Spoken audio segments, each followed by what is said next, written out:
there's a lot of different personalities we work with, a lot of different individuals, and they all come with their own stories. But I think it's fair to say we can generalize about behaviors. There's certain things that distinguish the high performers that we work with. You call it the striver's license, the sort of inborn and proudly voracious tendency to push and push, and there's never a good enough. No bar that's high enough. And if I achieve, well, I could have done better. The reason that is so prevalent is the strivers have a core belief that at core, as their very existence is, they're not good enough.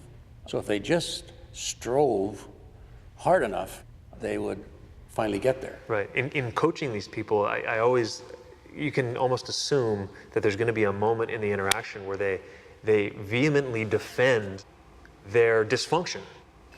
Their need to strive. Their need to strive. They'll argue with claws bared that they couldn't possibly get good results any other way. That's right. And that would be a compulsive attachment to that belief that we talked about before. To what they know. Highly uncreative way to be attached.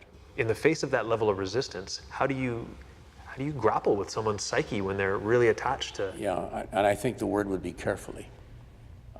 I work with it very carefully because they're attached for a reason. But they're also sitting in the room. They've flown all the way from Boston to Vancouver. They're sitting in the room for some reason or other. So something's not working for them. And if I can inculcate or encourage curiosity, well, it may not be so, but if it was so, let's take a look at what that might be. And because great coaching is safety making.